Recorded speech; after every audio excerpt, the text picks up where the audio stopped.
cerita sedikit supaya semuanya bisa dengar daripada yang ikut nggak tahu kan. Ya kan? Ini adalah foto tim kami di India. Percampuran antara LCM dan Sagi. Dan juga One Association di situ. Ada Pastor Eric di situ. Sebelum saya masuk ke firman Tuhan hari ini dan sebelum pembagian sekolah minggu, saya sedikit bagikan apa yang terjadi dan yang dialami di perjalanan kami di India. Ya. Dalam 11 hari saya ada di India, banyak hal yang terjadi, tapi saya akan mencoba memberi gambarannya.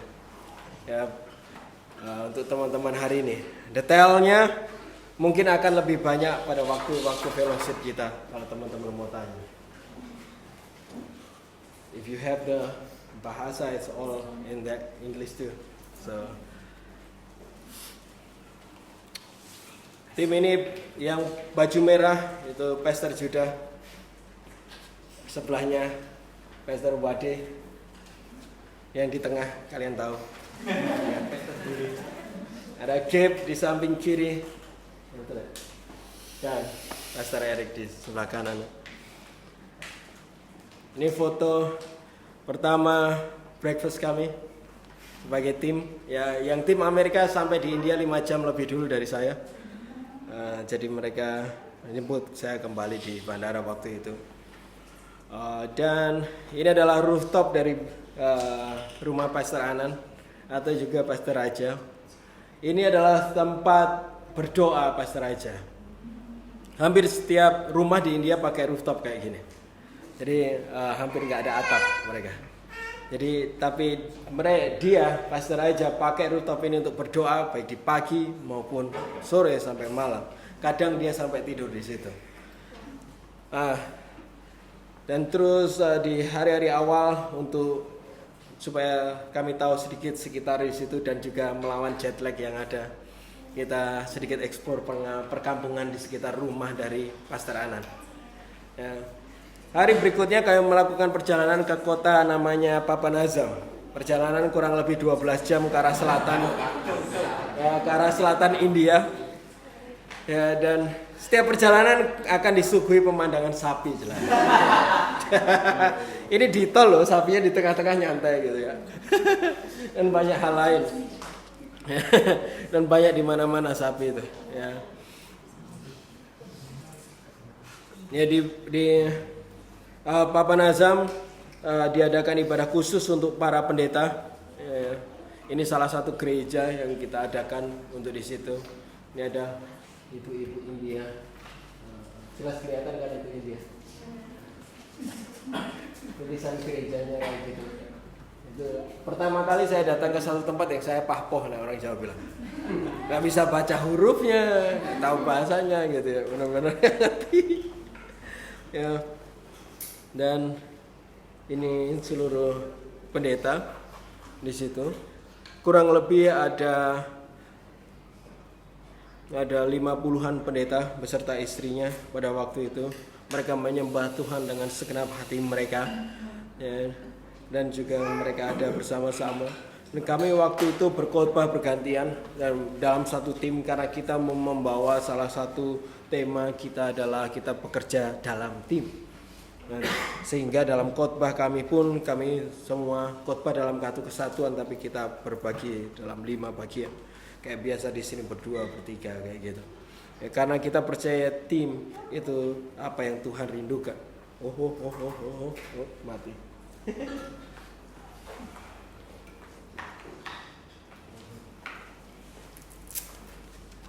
Thank you, Stanley. Oke, dan seperti biasa kami selalu bersama-sama.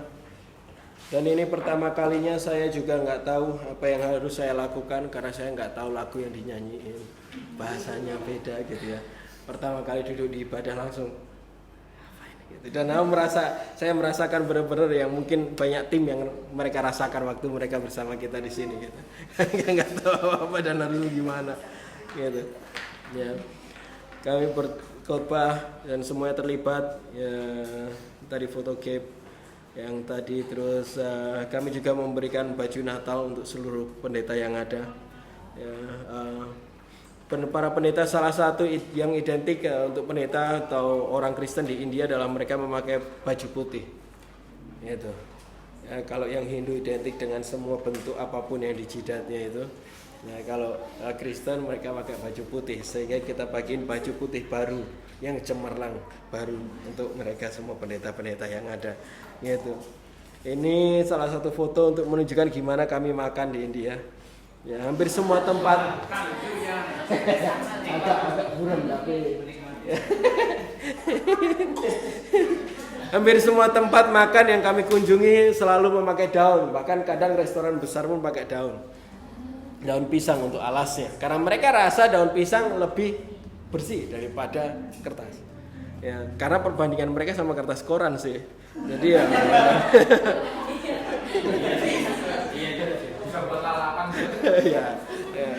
Ya. Oke, dari Bapak Nazam tadi kami melakukan perjalanan kurang lebih 8 jam sampai ke kota namanya Coimbatore. Ya, di sana kami mulai memakai sepeda motor. Nah, itu Pastor Eric yang depan sendiri, sebelah depan yang pakai Matic to Cape, sama Pastor Wade sebelah kanan saya waktu itu. Ya, melakukan perjalanan. Coimbatore hampir seperti Jogja, di mana banyak sekali mahasiswa dan kampus-kampus di sana. Gitu.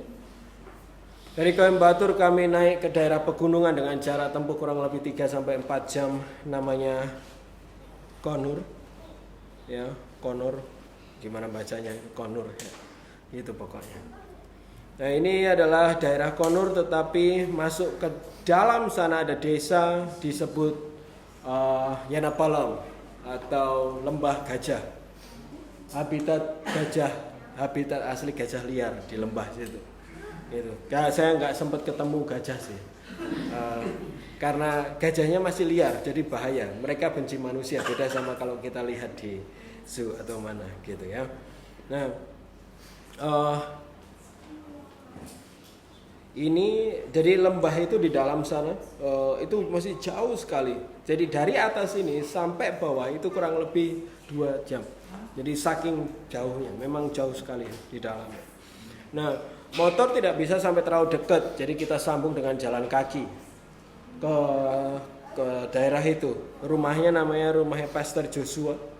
Ya, kami tidak bertemu dia hari itu karena dia pergi ke Konur, which is kotanya, untuk beli supplies untuk 1 minggu. Jadi itu benar-benar desa 1 minggu. Mereka selalu pergi jalan kaki 12 jam. Aku rasa you visit and walking. Right?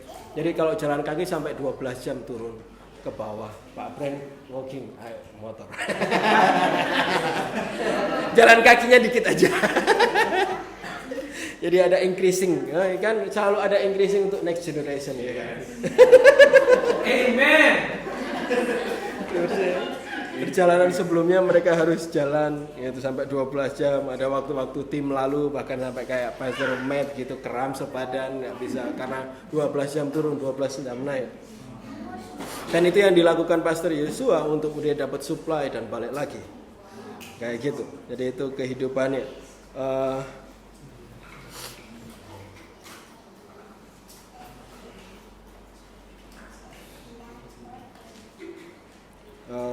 Sampai mana ya? Nah, ini rumahnya, rumah Pastor Joshua waktu itu. Tapi kami ketemu istrinya dan BTW dia adalah petani. Mereka petani kopi. Jadi ini sekitar rumahnya itu di belakang-belakangnya kopi semua. Gitu. Ya. Ini yang menarik dari foto ini. Ini adalah ruang doa Pastor Joshua.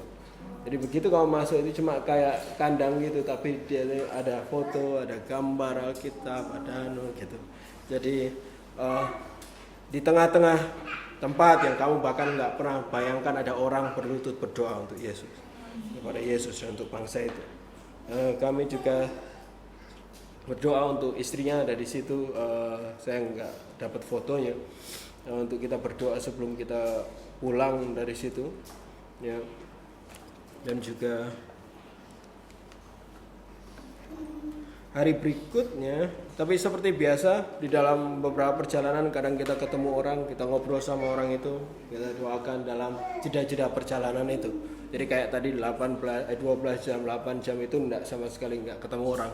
Setiap kita berhenti, kita ngobrol, itu satu hal yang mereka nggak tahu, bahwa mereka nggak tahu vape, jadi mereka selalu tanya apa itu gitu. Nah, jadi lucu, padahal sedangkan kami berlima semuanya nge-vape, jadi mereka selalu tanya gitu. Ini adalah salah satu anak waktu itu kita berhenti naik motor. Ini kondisi dimana kita berhenti karena Pastor Eric udah mau jatuh ke jurang waktu itu turun gitu, karena belakangnya seru sih naik motor sama mereka. Terus mana tadi? Hari berikutnya kita masih ke daerah gunung, tapi pegunungannya agak jauh lagi, berbeda. Itu yang warna pink adalah gerejanya. Kami layani untuk ibadah pagi waktu itu. Ini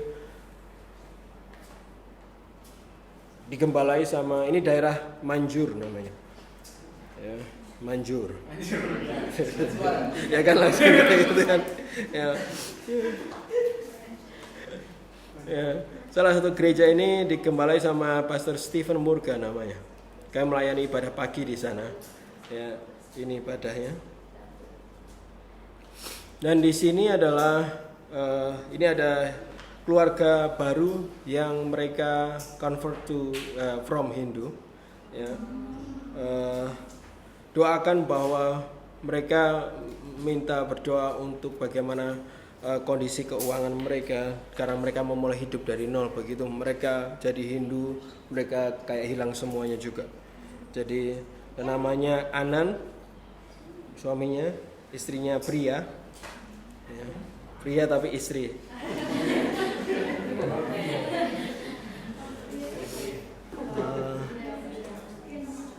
Ya, ada anak yang laki-laki namanya Darsham, yang cewek namanya Rebecca. Jadi kalau teman-teman ingat ya, boleh doakan untuk hal itu di hidup baru mereka, biar Tuhan selalu membangun kesaksian bagi mereka. Ini ada video.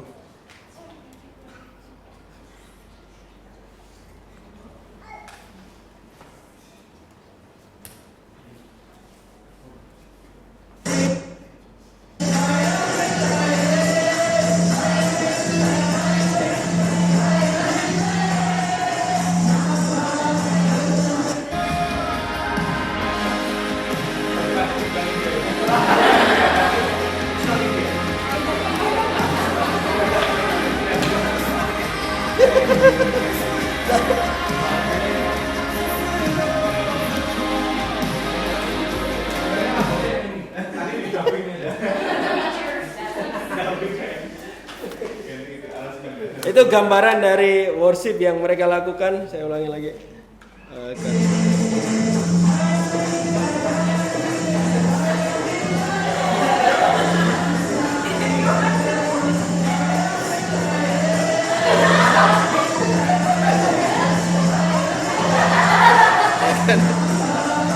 Mereka seru banget.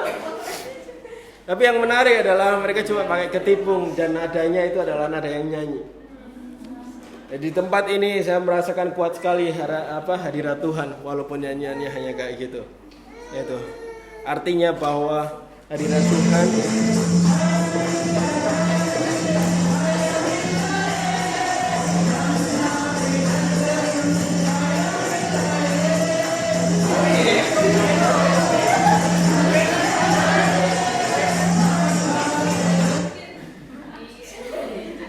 dancing, Jel.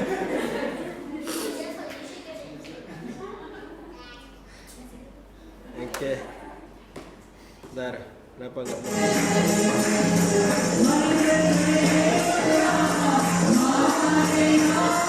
Berhenti lagu.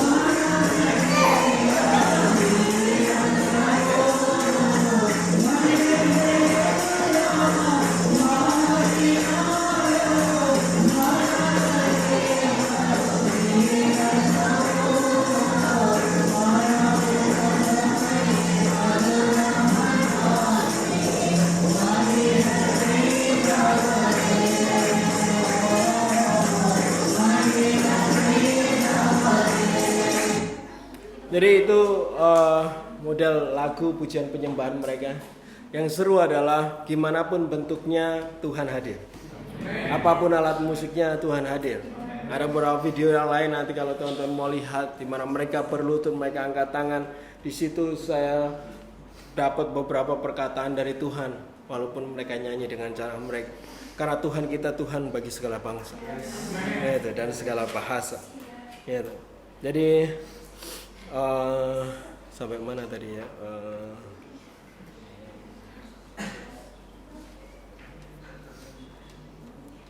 Beberapa daerah rumah akhirnya kita juga kunjungi. Ini adalah gambaran rumah-rumah di daerah Manjur itu. Daerah ini penuh dengan monyet, teman-teman.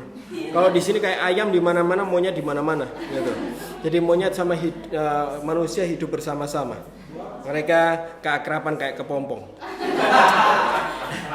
Ini adalah Pastor Murga yang sebelah sini, ya. Dan keluarganya.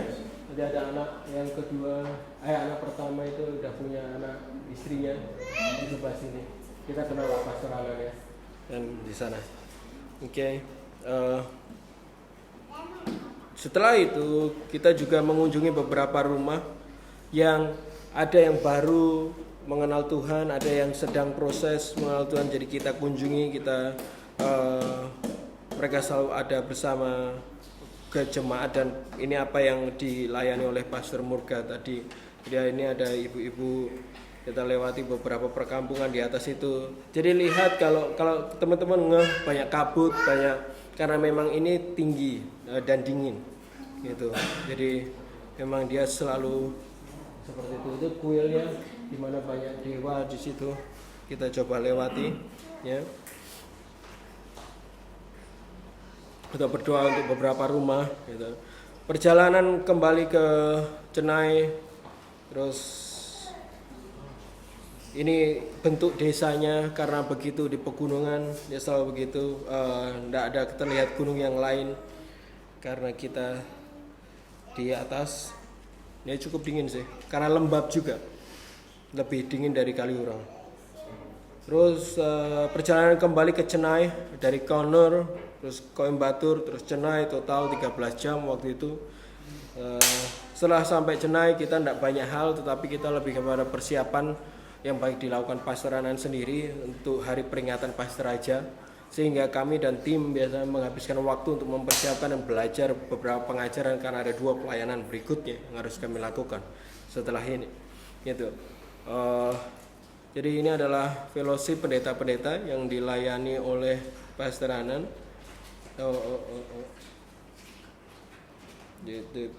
Okay. Ini pendeta-pendeta yang dilayani Pastor Raja dan Pastor Anan sepanjang hidup Pastor Raja, dan kita membawa hal yang Tuhan boleh taruhkan di hati kami bahwa setiap mereka harus mulai bekerja memuridkan generasi berikutnya, sehingga mereka dapat bekerja tidak sendiri tetapi juga bersama-sama gitu ya. Mereka juga memberikan kesaksian karena ini termasuk di hari-hari di mana tentang memorial Pastor Raja waktu itu. Jadi mereka berkesaksian tentang apapun yang Pastor Raja lakukan pada mereka.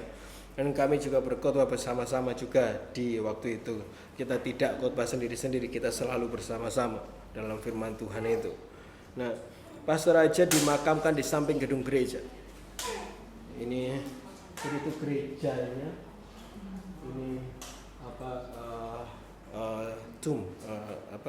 kuburannya ya.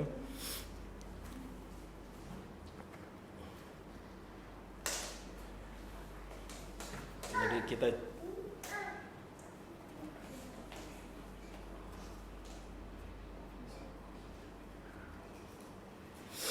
ini tampak keseluruhan dari seluruh komplek gereja Love Care Ministry, namanya juga LCM. Ya, lebih dari semua ini teman-teman, Tuhan selalu bekerja untuk India. Ya, budaya kehidupan di India hampir sama dengan Indonesia, rasanya dan lain-lain. Ya. Bulan Februari Tuhan berbicara kepada Pastor Anan tentang perubahan yang akan Tuhan lakukan di dalam pelayanan itu untuk generasi yang berikutnya. Sekitar bulan Maret dan Mei, Tuhan memberikan hatinya ke kita tanpa kita tahu semua detail yang terjadi di India pada waktu itu. Apakah teman-teman masih ingat? Dan bulan Oktober tim Amerika mendapat visa, dan Desember Tuhan membuka jalan untuk kami bisa ada di sana. Untuk memberikan perubahan yang Tuhan inginkan terjadi bagi generasi gereja yang berikutnya di India saat ini. Semua problema yang kita rasakan di kekristenan Indonesia itu juga terjadi di sana. Itu gambaran besar ya. Tetapi Tuhan bolehkan kita hidup dengan kebenaran-kebenaran baru di sini. Ya, Tuhan menebus kita dari budaya kekristenan yang tidak efektif bagi kerajaan Tuhan itu. Dan ini yang sedang Tuhan lakukan untuk India juga. Dan kita menjadi dan mengambil bagian di dalamnya. Bisa mengerti?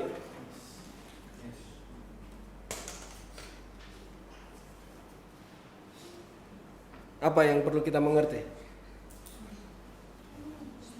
Apa yang perlu kita mengerti? Bahwa Tuhan sedang serius memakai kita untuk satu bangsa. Pesan ini yang kami bawa kemanapun dan dimanapun kami berada di India waktu itu.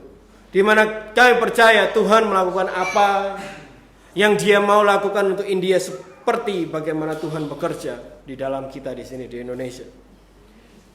Indonesia, kita juga menjadi bukti kesaksian bagi India. Kalau Injil dan kebenaran yang kita hidupi dan kita biarkan kebenaran itu berkuasa di hidup kita dan merubah kita. Orang yang budayanya sama dengan India. Karena kebenaran tetaplah kebenaran dan akan merubah siapapun yang ada. Kita harus terus maju dan bertumbuh ke arah kepenuhan Kristus. Yang Dia rindukan dan inginkan sebagaimana Kristus mau dalam hidup kita. Dalam kedewasaan penuh akan Kristus itu, Tuhan akan terus memakai kita untuk bangsa lain. India hanya salah satu atau satu dan pertama dari banyak negara dan bangsa yang Tuhan kasihi. Kita mau bertanggung jawab akan hati Tuhan ini. Terhadap India, jangan terus terlibat dan berdoa untuk mereka. Dan kita akan lihat dari komunitas ini, dari Sagi, bangsa-bangsa akan mengenal siapa Tuhan. Amen. Dan Raja kita, Yesus Kristus Tuhan. Roma 11 katakan mulai dari satu orang Abraham, jadi bangsa yang mau Tuhan pakai untuk berdampak ke dunia. Tapi saat mereka terus ada dalam proses itu, Tuhan memberi kesempatan kepada Gentile atau yang bukan Yahudi, bukan keturunan Abraham, untuk bergabung di dalam karya keselamatan itu. Dan ini yang kami lihat untuk India, di mana keluarga Raja Israel terus Tuhan pakai untuk itu, untuk India. Jelas sekali bahwa Tuhan memanggil keluarga ini untuk India. Dan Tuhan izinkan yang bukan India, Gentile bagi India, kita Indonesia, untuk bergabung sama India untuk meneruskan apa yang Tuhan mau kerjakan. Amen. Itu yang Tuhan sedang mau. Dengan cara menimbulkan kecemburuan bahkan kepada Pastor Anan, bahwa bagaimana kuatnya komunitas ini dalam Tuhan. Bagaimana komunitas ini kuat di dalam firman Tuhan. Dan hidup di dalam pola kehidupan kerajaan surga yang tidak bahkan berkompromi untuk mencampurkan kepada dunia. Membawa keluarga Israel untuk kembali mengingat standar dan kehidupan yang seharusnya mereka miliki untuk India. Mereka dapat berdiri kembali dan mengingat bahwa rencana Tuhan sejak semula bagi mereka. Dan kita mengambil bagian dalam semua karya itu. Dan inilah yang Tuhan mau bagi kita, Bapak Ibu Saudara. Ini hanya sebagian kecil dari seluruh yang terjadi di perjalanan kami. Tapi yang satu hal yang kita pahami, bahwa Tuhan memberi kesempatan untuk orang yang bukan India untuk memberi dampak dalam pekerjaan Tuhan yang terjadi di India. Tetapi tidak mentiadakan mereka, tetapi kita bergabung bersama mereka. Kita akan berdoa untuk sekolah minggu hari ini. Sunday School.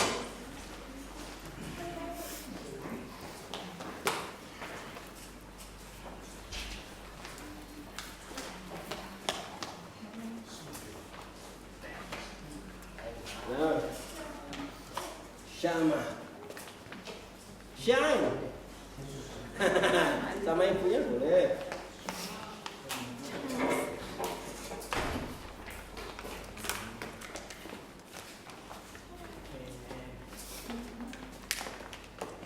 Tuhan, terima kasih untuk Engkau yang memberikan kami generasi pada tangan kami.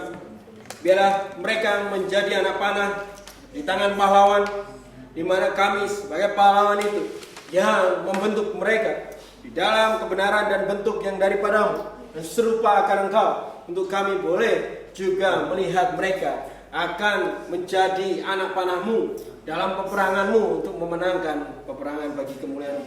Di dalam nama Tuhan Yesus, haleluya. Amin. Yeah. Oops.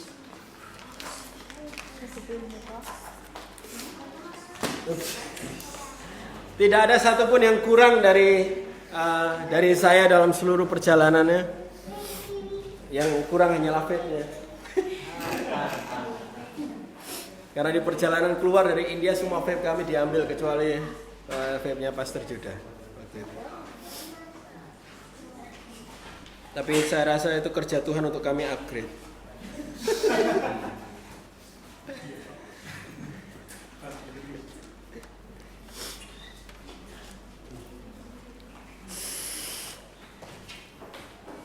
Sekali lagi, selamat pagi lagi.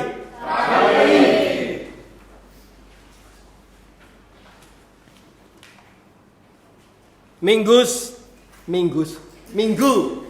18 Desember 2022. Judul kita hari ini adalah drama.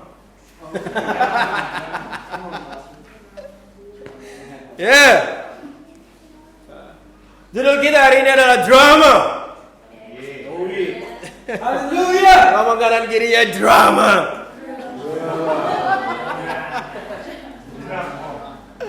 This will be good, guys. Oke, kita langsung ke Lukas. Siapa yang Alkitabnya nggak ada Lukas?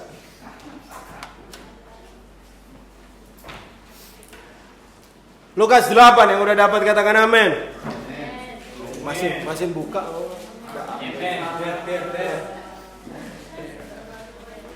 Amen. Lukas 8 ayat 22. Begini firman Tuhan, pada waktu itu Yesus naik ke dalam perahu bersama dengan murid-muridnya dan berkata kepada mereka, marilah kita bertolak ke seberang danau. Lalu bertolaklah mereka. Ini Yesus bersama siapa? Murid-muridnya. Mereka sedang di dalam satu perahu untuk ke suatu tempat. Dalam kondisi ini mereka di dalam perjalanan bersama Tuhan. Tuhan ada di dalam perahu yang sama dengan mereka. Perjalanan mereka bersama Tuhan adalah kehidupan yang setiap kita sedang alami di tempat ini. Amin. Kamu sedang sama Tuhan? Apakah semua orang di ruangan ini berjalan sama Tuhan setiap waktu? Amin. Luar biasa bukan berjalan sama Tuhan setiap hari?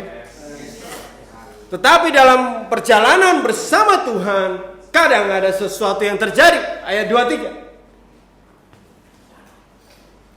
Dan ketika mereka sedang berlayar, Yesus tertidur.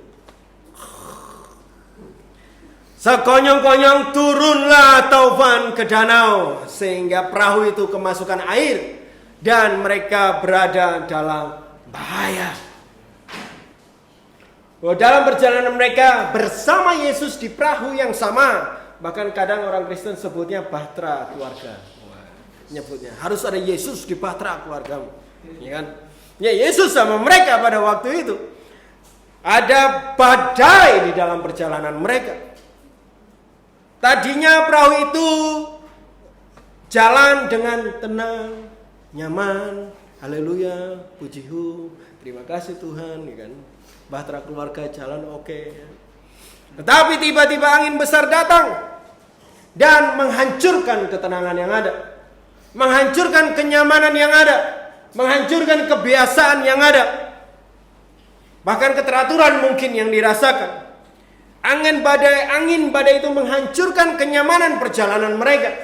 Tadinya mungkin mereka sambil nyanyi-nyanyi gitu ya, Mazmur Daud atau apa, sambil cerita sana sini gitu. Si Petrus cerita tentang istrinya karena yang lain nggak punya istri ya. Jadi cerita sana, terus Matius cerita tentang ada keluarga yang susah ditagih pajaknya atau apa, atau gajinya kecil gitu. Ya, ada cerita mungkin pakai umpan ini untuk mancing bagus, yang itu gitu. Karena beberapa nelayan ya kan. Tapi karena badai itu hancurlah ketenangan yang terjadi di antara mereka. Setiap orang akan suka kehidupan berjalan lancar. Betul? Kita semua suka dengan ketenangan dan kenyamanan yang terjadi. Haleluya. Itulah juga kenapa banyak orang Kristen kejar Tuhan Yesus untuk ada dalam kehidupan mereka. Orang berpikir dan bermimpi, kalau bersama Tuhan Yesus segala sesuatu akan selalu berjalan baik. Orang berpikir kalau asal aku punya Tuhan Yesus di batra kehidupanku pasti semuanya berjalan lancar. Orang berpikir kalau asal pun aku terus berjalan sama Yesus pasti tidak akan ada badai. Kalau asal pun aku punya Tuhan Yesus pasti hidupku gak sulit. Aku bilang hari ini, salah. Semuanya salah. Dalam kehidupanmu berjalan bersama Tuhan, saya kasih tahu hari ini, akan ada badai. Akan ada goncangan. Akan ada kesulitan. Akan ada kesengsaraan. Bahkan faktanya kamu akan melewati juga waktu-waktu yang kamu sendiri akan sadar dan katakan kalau itu bahaya. Ayat ini menyatakan kondisi yang mereka alami sangat bahaya dan dekat dengan kematian. Semua banjir dan badai itu, kamu akan dan mungkin sedang dalam keadaan ini.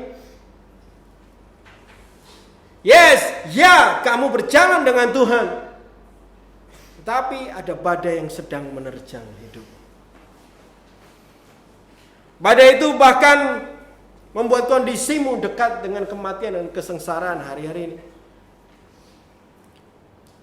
Tapi sadar bahwa ada Yesus di perahumu. Yesus bersama mereka pada waktu itu. Yesus dan mereka bahkan berjalan bersama-sama, tidak terpisah, tidak berjauhan. Tapi itu bahkan tidak menjamin badai itu tidak akan datang.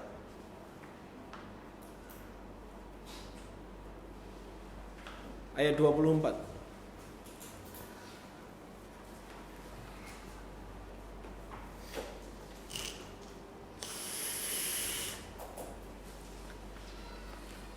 Ayat 24, maka datanglah murid-muridnya membangunkan dia. Katanya, guru, kita akan binasa. Ia pun bangkit lalu menghardik angin dan air yang mengamuk itu. Dan angin itu pun reda dan danau itu menjadi teduh. Yang terjadi adalah ketenangan waktu mereka bersama Tuhan dalam perahu itu. Tapi badai datang. Dan mereka melihat kondisi mereka di dalam dekat dengan kematian. Bahkan di dalam bahaya. Murid-murid itu tegang dan panik. Mereka mengatakan, Guru, kita akan binasa, kita akan mati. Guru, kita dalam bahaya. Guru, kita akan mati kalau gini terus, aku sengsara.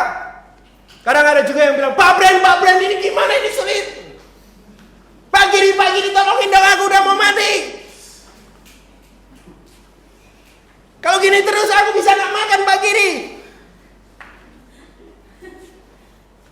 Kepanikan menghantui di antara mereka.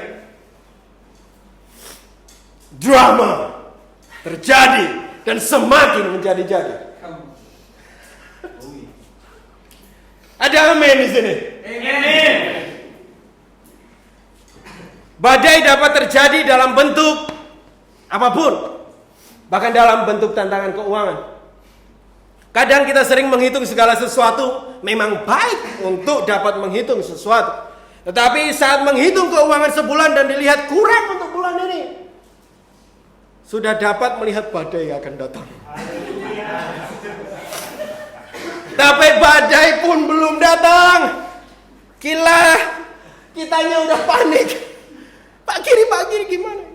Pak Giri. Drama. Kita sudah takut dan membuat semuanya mendramatisir segala kondisi yang kita alami. Seakan-akan kita akan mati besok atau hari ini. Badai yang juga bentuknya kadang perkataan kecil dari saudaramu yang mungkin memang yang mereka katakan tidak baik dan gak benar.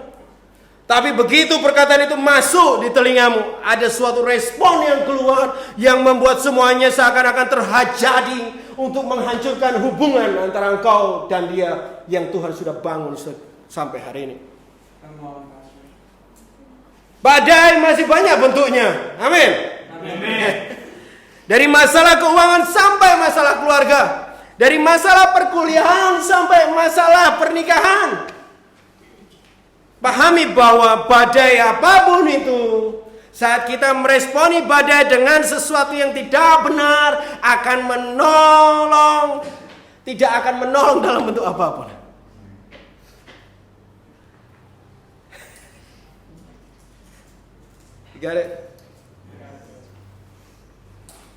Yang terjadi adalah badai itu menjadi semakin berkuasa, semakin tidak terkendali. Waktu kita masuk dalam drama.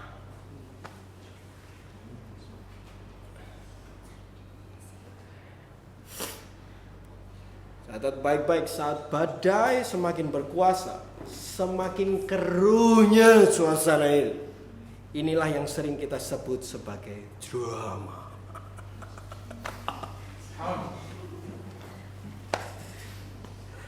Drama terjadi karena respon kita terhadap badai. Drama terjadi karena respon kita yang tidak benar dan bukan keluar dari kebenaran. Badai memang dapat menghancurkan. Saya bukan menganggap remeh badai. Badai memang keras, tetapi yang membuat badai itu semakin berkuasa adalah responmu yang menghasilkan drama sehingga kamu lemah. Badai itu akan semakin berkuasa. Semakin dramatisnya suatu situasi, semakin sulit untuk melihat dengan benar situasi yang terjadi. Ingat bahwa setiap waktu, catat baik-baik, dan kapanpun waktu kita berjalan sama Tuhan atau waktu-waktu kita berjalan dengan Tuhan akan ada badai. Tetapi badai itu tidak akan berkuasa atasmu asal saja kamu memastikan bahwa responmu terhadap badai itu benar. Memastikan bahwa responmu terhadap badai itu dalam kebenaran, sehingga badai itu tidak akan kamu responi dengan drama. Badai itu tidak menghasilkan drama. Amin. Amin. Amin. Amin. Bisa mengerti? Yang mengerti katakan haleluya. Haleluya. Ayat 25. Lalu katanya kepada mereka, "Di manakah kepercayaanmu?" Maka takutlah mereka dan heran. Lalu berkata seorang kepada yang lain, "Siapa gerangan orang ini sehingga ia memberi perintah kepada angin dan air dan mereka taat kepadanya?" Setelah badai itu reda, Tuhan sendiri menegur dan menghadik murid-muridnya. Dia nggak aja menghadik badai, dia menghadik murid-muridnya juga. Karena ada sesuatu yang salah di murid-muridnya. Ternyata murid-murid itu panik karena mereka tidak percaya ternyata. Ternyata murid-murid itu sangat dramatis menghadapi badai itu. Dan ternyata semua itu karena mereka takut. Badai membuat sesuatu yang tidak terlihat di dalam dirimu akan muncul ke permukaan.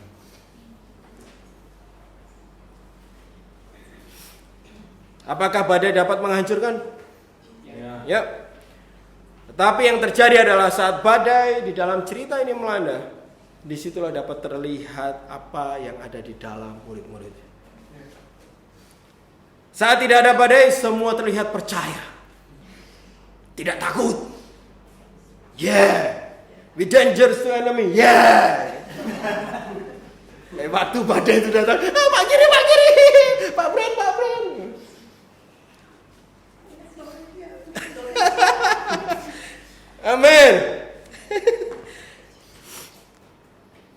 Saat tidak ada badai, kita bisa berperilaku sebagaimana baiknya seperti malaikat. Tapi saat badai itu datang, terlihat jugalah ketakutan dan ketidakpercayaan mereka. Dan apa yang ada di dalam mereka itu keluar tanpa mereka sadari saat mereka mencoba responi kesulitan dan kematian yang mendekati hidup mereka. Dan apa yang ada di dalam itulah yang menimbulkan drama. Heran ketawa terus ngomong drama. Yang pertama yang harus diingat dari ini adalah harus selalu diingat bahwa perjalanan kita sama Tuhan tidak selamanya mulus dan tenang. Akan ada badai yang datang. Ingat baik-baik itu hari ini. Aku nggak mau nyebarin Injil yang nampaknya santai saja. Tetapi cara kita meresponi badai itu yang akan menentukan situasi itu akan menjadi drama atau tidak. Bisa mengerti? Nah, masalahnya adalah kenapa murid-murid itu meresponi seperti ini? Karena ternyata mereka takut. Mereka wedi. Kita lihat Lukas 6, mundur dikit.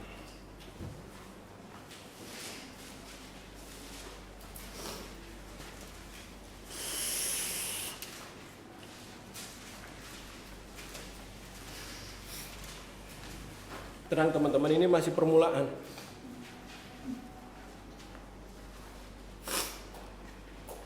Lukas 6 ayat 45. Orang yang baik mengeluarkan barang yang baik dari perbendaharaan hatinya yang baik. Dan orang yang jahat mengeluarkan barang yang jahat dari perbendaharaannya yang jahat. Karena yang diucapkan mulutnya meluap dari hatinya. Amin. Ayat ini udah ngomong banyak hal, udah cukup. Udah cukup menjelaskan kepada kita bahwa apa yang ada pada perbendaharaan ini, di dalam ini yang dikumpulkan ini, apa yang ada di tempat ini, gitu, apa yang ada di hati ini, apa yang selalu kita masukkan dan bahkan kita jaga tetap di sini, itu akan muncul dalam permukaan ketika badai itu datang. Kalau perbendaharaannya baik, yang keluar baik. Kalau perbendaharaannya yang jahat, yang keluar akan jahat. Kalau yang dikumpulin yang jahat atau disimpan dan dijaga yang jahat, itu akan keluar kapanpun itu. Seberapapun kamu coba menjaga dan menyembunyikannya. Pertanyaannya adalah apa yang keluar dari perbendaharaan murid-murid tadi? Ketakutan, ketidakpercayaan. Kayaknya mereka ngikuti Yesus terus, tapi mereka tidak percaya. Kayaknya Yesus sama dekat mereka terus, tapi mereka masih punya nggak kepercayaan dalam diri. Karena memang di hati mereka adanya itu. Dan di kitab Timotius, Paulus bahkan katakan ketakutan tidak berasal dari Tuhan. Apa yang tidak datang dari Tuhan akan selalu menghasilkan kehancuran, akan selalu menghasilkan kekacauan, akan selalu menghasilkan drama. Tidak ada damai sejahtera. Hal yang perlu dicatat adalah akan ada waktu di mana badai itu datang. Dan kita akan selalu meresponi badai itu, apapun yang terjadi. Karena itu badai itu datang untuk kamu. Dan kita akan selalu meresponi dari apa yang ada di dalam sini. Di sini. Sini loh. Bukan di sini. Oh, ini ada telur sih tadi pagi. Ya. Sedangkan respon kita itu menentukan apakah badai itu menjadi dramatis atau tidak. Kita mau jadi orang yang meredakan badai. Amin. Bukan menambah kekuatan badai itu karena drama yang dihasilkan dari respon kita. Bukan menambah kekuatan badai itu untuk menghancurkan kita, malahan karena kita memperkeruh situasi dan suasana itu dengan drama yang keluar dari diri kita, dari respon yang ada dari dalam diri kita. Kita mau meredakan badai, bukan memperkeruh suasana. Kita mau menyelesaikan masalah, bukan menambah masalah. Kita bukan menyelesaikan masalah dengan masalah seperti penggadaian. Kita mau memenangkan tantangan hidup dan berkemenangan, bukan menyerah dengan semua apa yang ada di dalam kemanusiaan kita. Jadi pastikan apa yang keluar dari responmu itu baik dan benar, Bapak Ibu Saudara. Pastikan ketika badai itu datang, yang keluar daripadamu adalah kebenaran. Karena dari apa yang ada di sini, dari hati dan hidup ini, apa yang keluar untuk meresponi badai itu, pastikan kebenaran yang ada di situ. Kenapa badai itu datang? Kenapa ada namanya badai? Tadinya judul khotbahnya adalah badai. Saya kontak Frenzy lagi, berubah jadi drama supaya lebih menjelaskan apa yang saya sedang mau omongkan. Mazmur 68.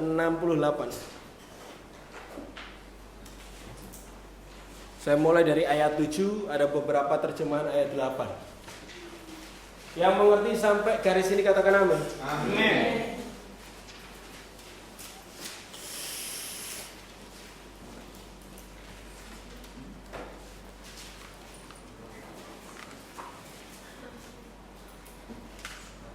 68, Mazmur 68, saya mulai dari ayat 7, ada juga yang ayat 8.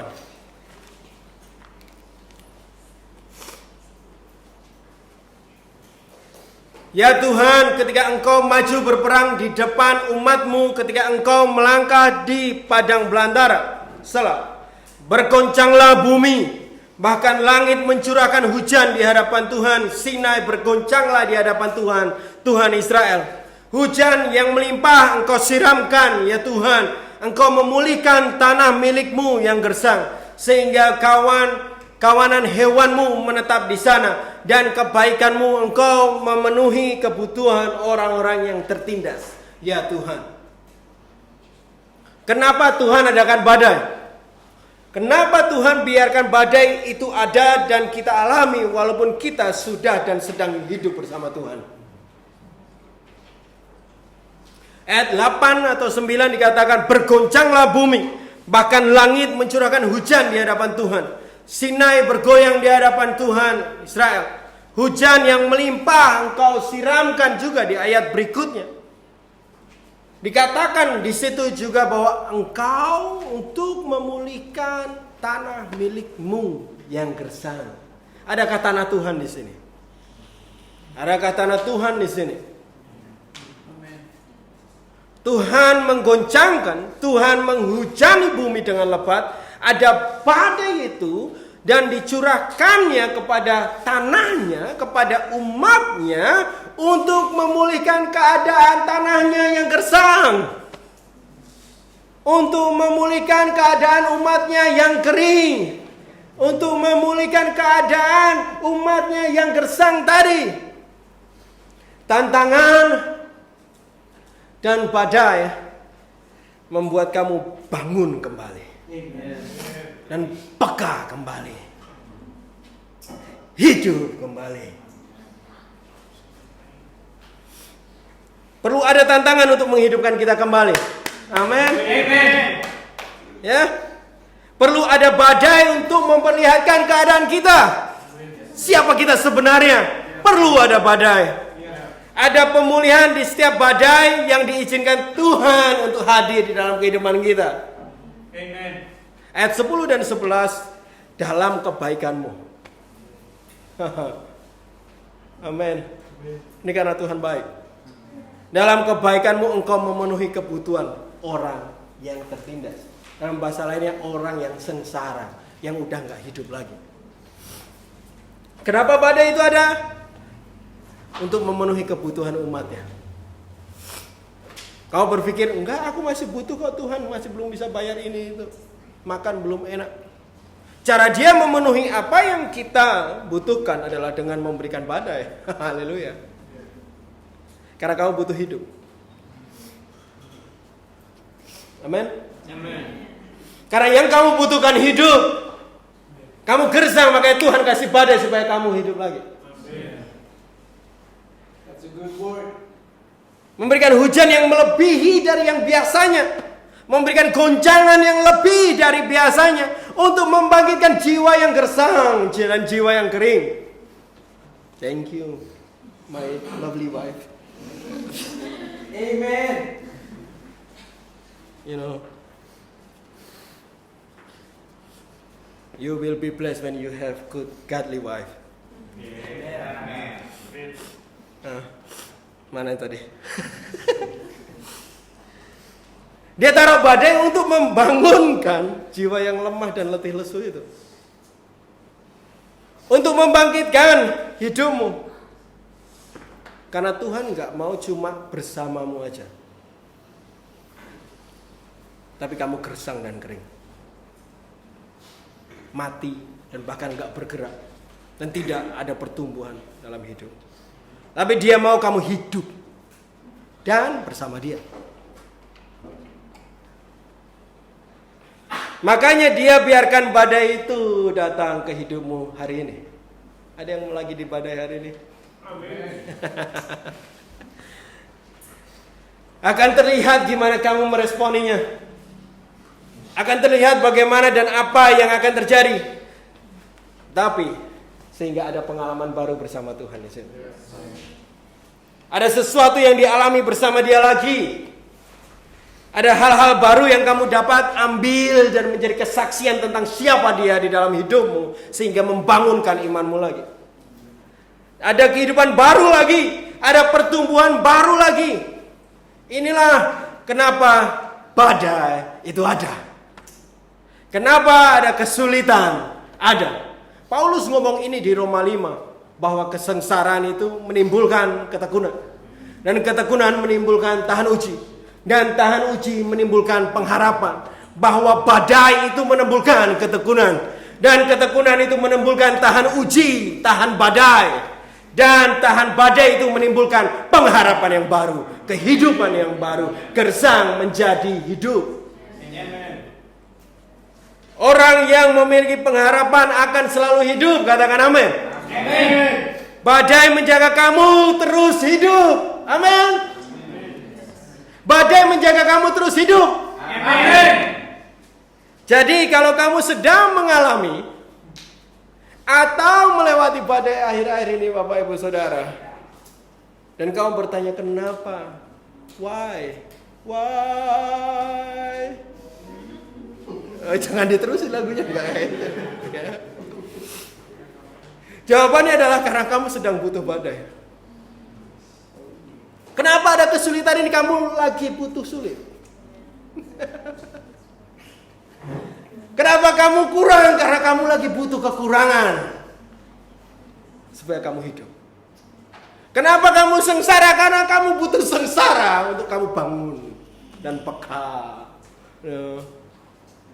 Dan sensitif lagi sama suara Tuhan.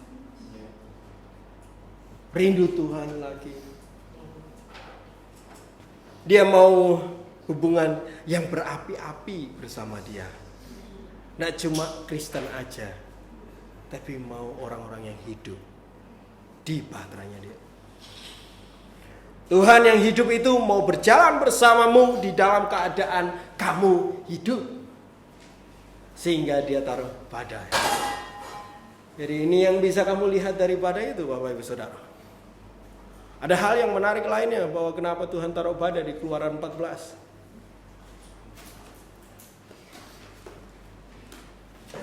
Keluaran 14 ayat 17 yang sudah dapat katakan badai.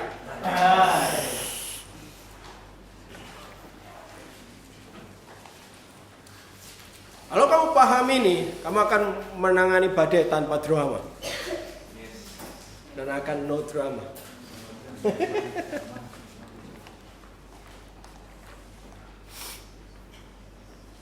Keluaran 14 ayat 17. Tetapi sesungguhnya aku akan mengeraskan hati orang Mesir sehingga mereka menyusul orang Israel dan terhadap Firaun dan seluruh pasukannya, keretanya dan orang-orang yang berkuda, aku akan menyatakan kemuliaanku. Ayat ini katakan, aku akan menyatakan kemuliaanku. Dikatakan aku Tuhan akan menyatakan kemuliaannya. Badai Tuhan adakan untuk membawa kemuliaannya lagi bagi umatnya. Badai Tuhan adakan untuk membawa kemuliaannya lebih lagi di dalam umat Tuhan sendiri. Ini adalah situasi di mana pada akhirnya umat Tuhan, bangsa Israel pada waktu itu terhimpit antara Firaun dan pasukannya, dan di depannya laut. Keadaan bahaya. Nggak tahu gimana.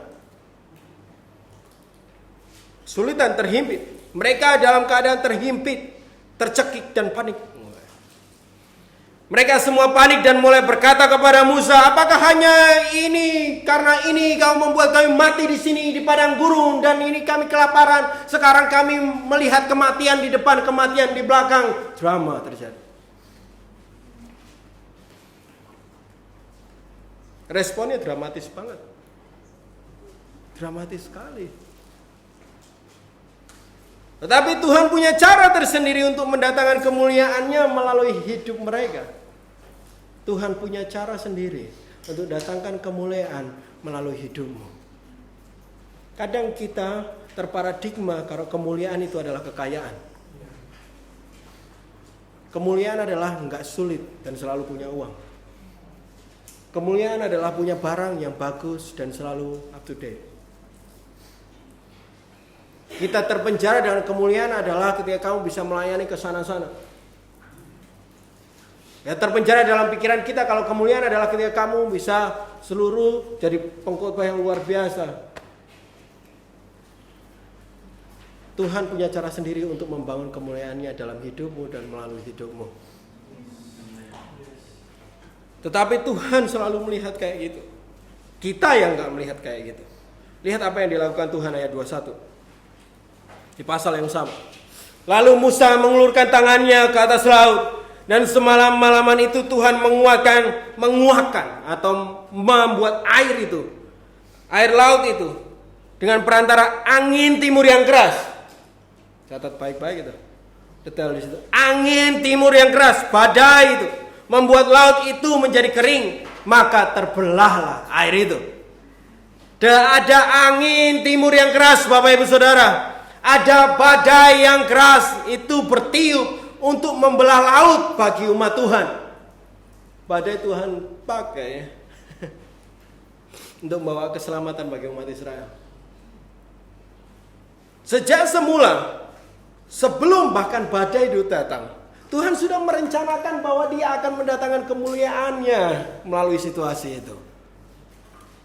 Ingat baik-baik, sejak semula, sebelum kesulitan itu datang ke dirimu, Tuhan sudah rencana pakai kesulitan itu untuk bawa kemuliaannya dalam hidupmu. Tetapi karena kepanikan atau respon bangsa itu yang tidak benar membuat mereka sulit untuk melihat apa yang sebenarnya Tuhan coba dan sedang lakukan. Pernah terkena angin besar sampai kamu tidak dapat melihat apa-apa? Naik motor atau apa gitu. Pernah lihat? Kamu lagi jalan tapi karena angin besar kamu nggak lihat yang sebenarnya harusnya bisa kamu lihat. Saat responmu tidak benar akan menimbulkan drama yang memperburuk situasi, bahkan kamu tidak bisa melihat rencana Tuhan di balik dan sedang di dalam drama itu, di dalam situasi itu, pada itu. Satu hal yang mau kita percayai dan belajar hari ini adalah Tuhan mendatangkan keselamatan pada situasi kematian pada hidup kita dengan mendatangkan badai.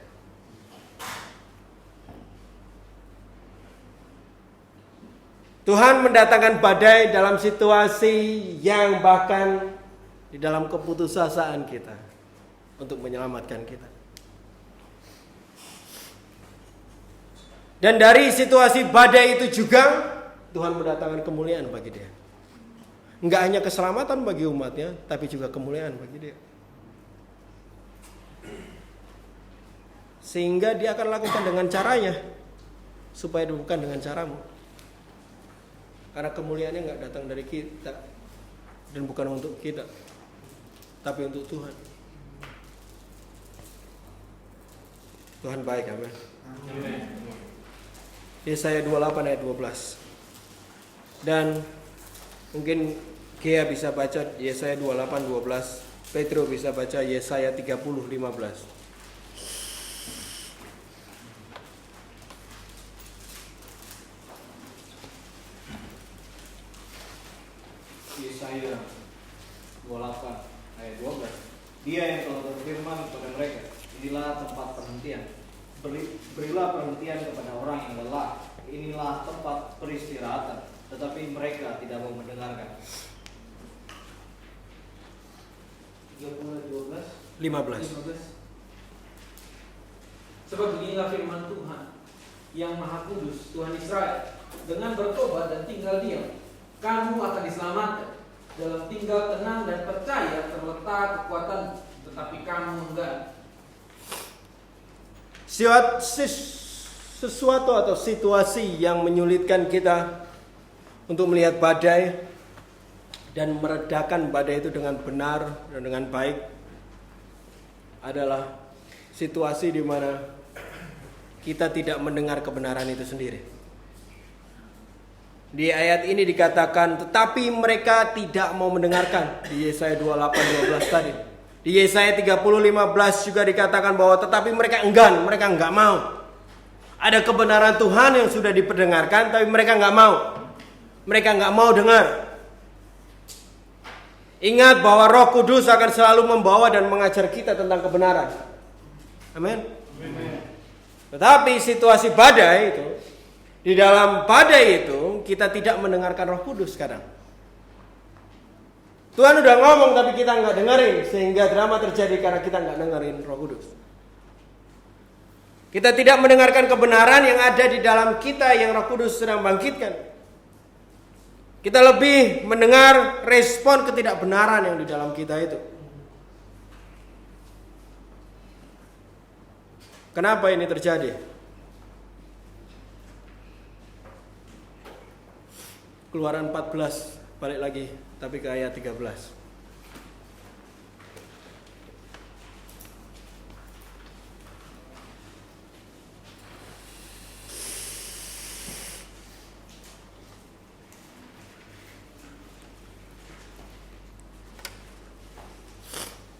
Ayat 13, begini firman Tuhan yang sudah dapat katakan amin. Tetapi berkatalah Musa kepada bangsa itu, janganlah takut, berdirilah tetap dan lihatlah keselamatan dan Tuhan yang akan diberikan hari ini kepadamu. Sebab orang Mesir yang kamu lihat hari ini tidak akan kamu lihat lagi untuk selama-lamanya.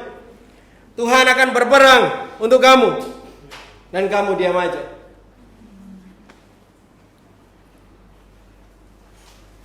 Dikatakan bahwa jangan takut, berdirilah tetap dan lihatlah keselamatan dari Tuhan yang akan diberikannya kepadamu hari ini. Inilah kebenaran yang sedang dikatakan kepada bangsa Israel pada waktu itu. Ini perkataan yang keluar dari mulut Tuhan untuk bangsa Israel. Dan perkataan yang keluar dari mulut Tuhan inilah yang kita sebut kebenaran. Perkataan yang keluar dari Roh Kudus inilah yang kita sebut kebenaran. Karena Tuhan kita benar dan apapun yang keluar dari Dia adalah kebenaran. Kebenaran ini dikatakan Tuhan untuk menjaga hati mereka. Kebenaran akan menenangkan hati mereka. Tapi kalau mereka mendengarnya dengan benar. Masalahnya saat badai itu datang, kita udah panik duluan, bukan malah mendengar.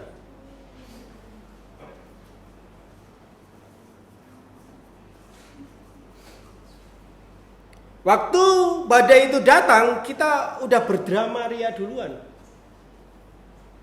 Ketimbang mendengar kebenaran yang Tuhan mau. Kita sudah meresponi dengan dramatis duluan ketimbang kita mendengar kebenaran Tuhan.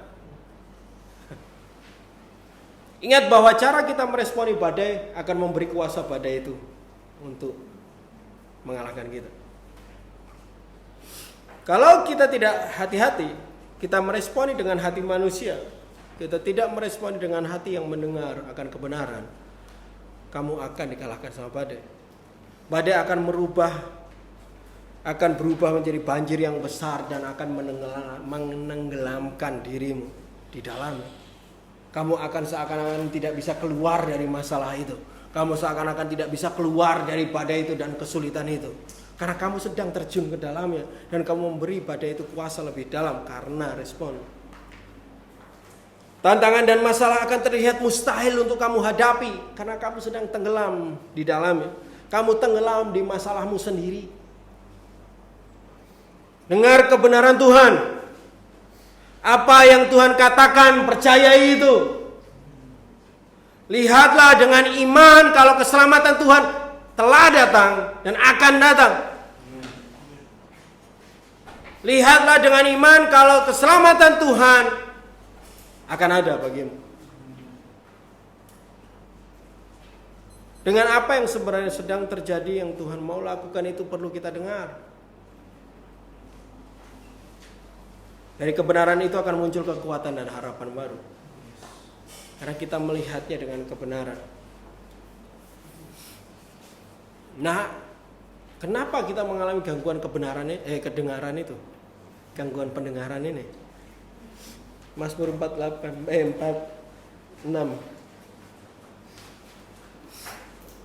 Berapa terjemahan ayat 10, yang lain ayat 11.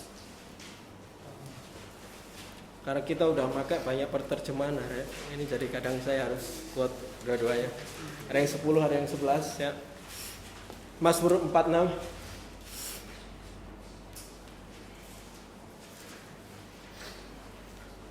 Diamlah dan ketahuilah bahwa akulah Tuhan. Aku ditinggikan di antara bangsa-bangsa, ditinggikan di bumi. Nah, apa yang menyebabkan kita tidak bisa mendengar dalam situasi badai itu? Karena kita budek, alias tidak mendengar ya. Saat kita tidak mendengar sebenarnya bukan karena kita nggak punya telinga, karena kita sedang mendengar hal yang lain. Lagi ada suara lain yang sedang kita fokus mendengarkan, sehingga suara yang lain kita nggak dengar. Drama terjadi saat kamu mendengarkan ketidakbenaran yang ada dalam hatimu, tapi bukan malah mendengarkan kebenaran itu. Kamu terus berfokus mendengarkannya, bahkan mendengarkan yang nggak benar itu. Bahkan tidak jarang kita menikmatinya terus-menerus, kebohongan itu. Dengan cara mengiyakan, mensetujuinya. Oh, dia begitu. Dia kan memang gitu dari dulu gini.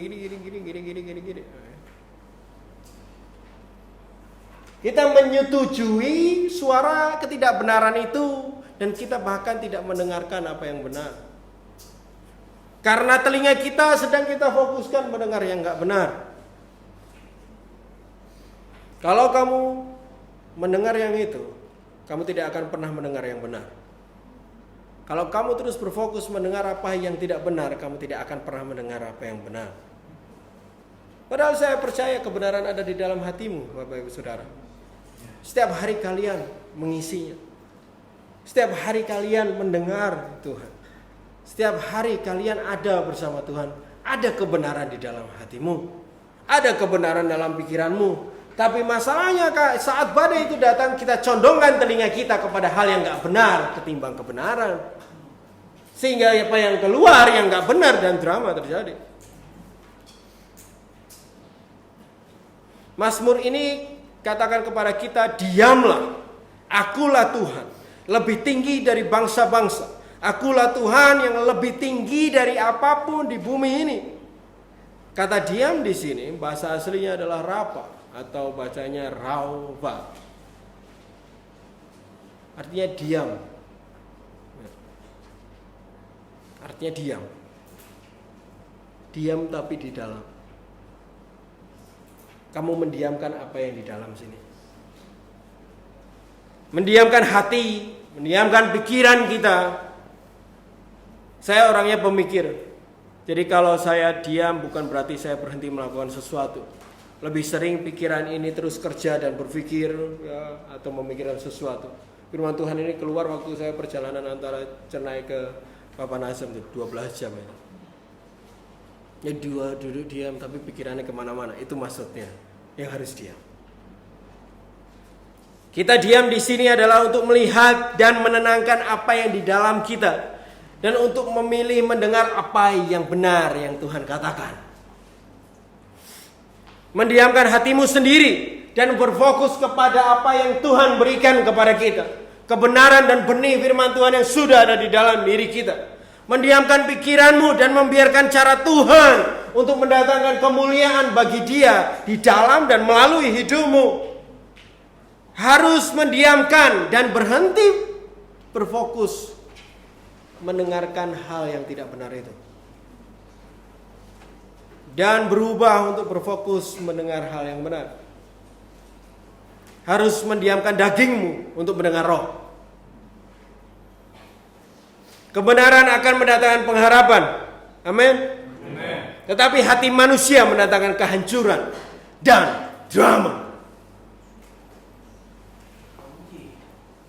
Sehingga condongkanlah pikiranmu dan hatimu, telingamu kepada kebenaran. Tenangkanlah hatimu, hati manusiamu itu. Ketidakkebenaran itu. Untuk kamu menang daripada itu.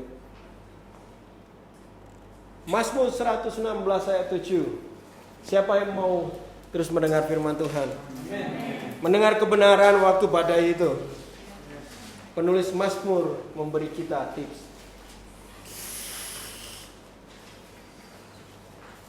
Mazmur 116 ayat 7. Yang sudah dapat katakan amin. Kembalilah tenang hai jiwaku.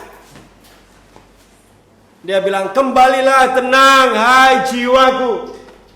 Kembalilah rawah hai jiwaku. Sebab Tuhan telah berbuat baik kepadamu.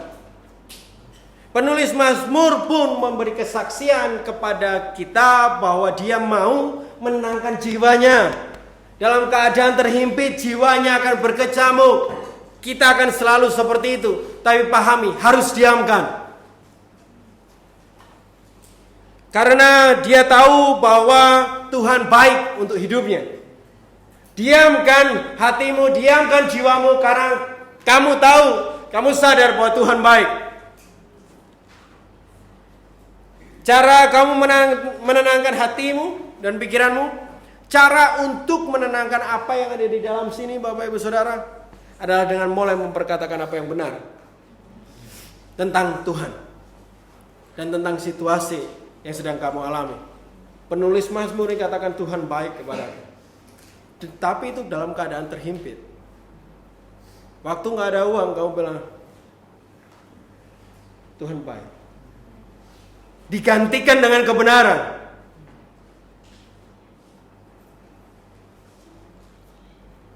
Perkataan apa yang benar yang kamu dengar tentang Tuhan, bahkan tentang kebenaran itu sendiri. Kalau pikiranmu sedang penuh dengan ketidakpuasan akan apa yang kamu alami dan kamu terima, berhenti memikirkan itu dan mulai memperkatakan kepada dirimu sendiri bahwa Tuhan baik. Tuhan sedang bekerja, Tuhan sedang melakukan sesuatu, akan ada kemuliaan Tuhan di balik semua ini. Pikiran dan seluruh yang ribut di dalammu itu tidak bisa diam sendiri. Kamu harus melawannya. Melawan dan diamkan. Panggil hatimu, panggil jiwamu untuk masuk ke dalam kebenaran dan memperkatakannya kebenaran itu. Biar jiwamu ingat lagi bahwa Tuhan telah pernah dan sedang menyelamatkan kamu. Katakan, hai jiwaku, hai pikiranku, hai hatiku. Aku tidak mau berpikir kayak gini lagi. Berhenti. Aku tahu kok suamiku sedang melakukan apa yang benar. Pikiran ini tidak benar, diam kau. Aku tahu istriku sedang bekerja keras sehingga dia nggak bermalas-malasan, diam. Kebenaran harus diperkatakan. Aku tahu teman sekamarku tidak bermaksud menyakiti aku. Katakan apa yang benar. Aku sadar, aku yang memilih kecewa, bukan mereka yang salah. Katakan yang benar dan kamu akan bangkit. Tenanglah jiwaku karena Tuhan sedang melakukan sesuatu dari badai ini.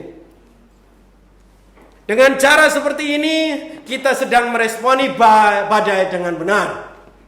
Kita sedang meresponi badai dengan baik tanpa masuk ke dalam pusaran drama yang menyesatkan dan bahkan mengaburkan matamu untuk melihat pekerjaan Tuhan.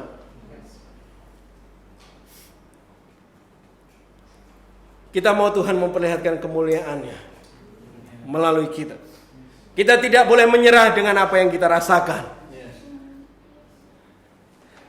Kita mau bangkit. Kita mau percaya karena mendengar. Dan berdiri menghadapi badai itu dengan kebenaran. Dengan kebenaran yang udah kita lihat. No drama. Ngomong kanan kirinya. No drama. Kebenaran yang benar, yang mau dipikirkan.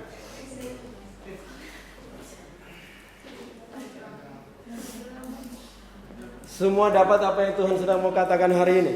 Amen. Ayat terakhir kita hari ini adalah di Amsal 4 ayat 23.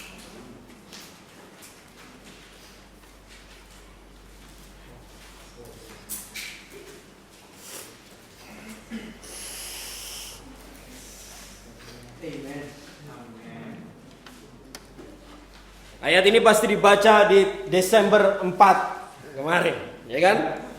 Siapa yang memilih ayat ini jadi ayat yang paling mengena waktu itu? Enggak.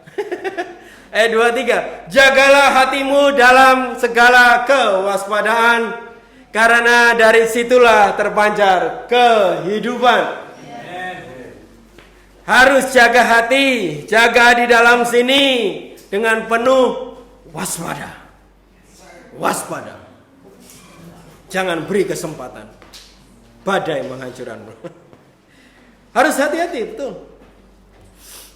Kata jagalah bermaksud untuk memberikan peringatan, untuk memastikan, terus ada di tempat yang tepat, terus ada dalam kondisi yang benar, terus baik kondisinya, itu maksudnya berjaga-jaga. Harus memastikan semuanya tetap standarnya. Hati-hati dengan apa yang kamu rasakan dan mulai menyaringnya.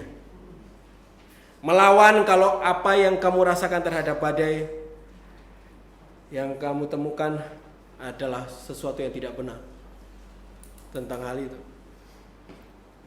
Karena kita mau semua kita mengeluarkan kehidupan. Yang terpancar adalah kehidupan itu.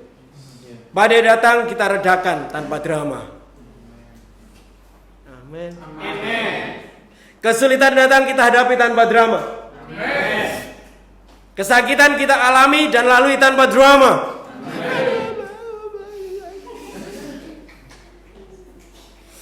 Karena badai akan diredakan oleh Tuhan dan akan dipakai Tuhan untuk kemuliaannya. Badai akan memperkuat kita dan membantu kita terbang seperti Raja Wali. Karena kita tidak memberi waktu kepada drama itu untuk hidup bahkan timbul sedikit pun. Badai kita responi dengan benar. Jaga hatimu dengan penuh kewaspadaan mulai hari ini. Kendalikan penuh dengan kebenaran yang Tuhan terus katakan setiap hari. Tanamkan betul dan dengar itu kembali. Isi perbendaraanmu dengan apa yang benar. Perkataan terus, perkatakan terus, dan lawan badai itu. Hiduplah dalam kebenaran. Tuhan Yesus memberkati kita hari ini. Siapa yang mau terus hidup dalam kebenaran itu? Amin. Inilah firman Tuhan bagi kita hari ini. Bahwa Tuhan membantu kita untuk melihat badai itu dengan benar dan merespon itu dengan benar. Karena Tuhan baik kepada kita. Hari ini akan merubah cara kita melihat kesulitan. Akan merubah cara kita melihat badai. Karena dari badai itu muncullah ketekunan. Muncullah tahan uji. Munculkan pengharapan dan kehidupan. Mari kita berdiri dan mengucap syukur buat firman Tuhan. Pedro, berdoa untuk kita, Pedro. Mari kita berdoa. Bersyukur. Bapa di dalam surga, kami bersyukur Tuhan untuk setiap hal yang mau Engkau bukakan hari ini kepada kami Tuhan. Kami bersyukur karena Engkau melihat suasana kehidupan kami Tuhan. Kami bersyukur karena Engkau memberikan perkataan-Mu untuk menenangkan badai di dalam kehidupan kami Tuhan. Kami bersyukur Tuhan, Engkau menunjukkan kepada kami bagaimana cara untuk mengatasi badai di dalam kehidupan kami Tuhan.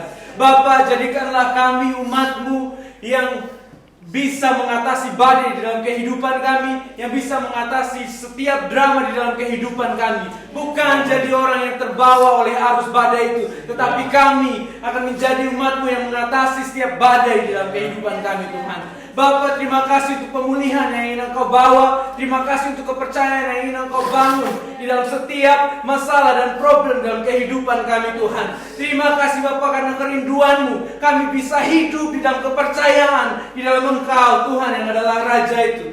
Terima kasih Bapa, kami bersuka cita dan memuliakan Engkau hari ini Tuhan. Di dalam nama Tuhan Yesus kami berdoa, haleluya, amin. Amin. Selamat hari Minggu, Tuhan memberkati.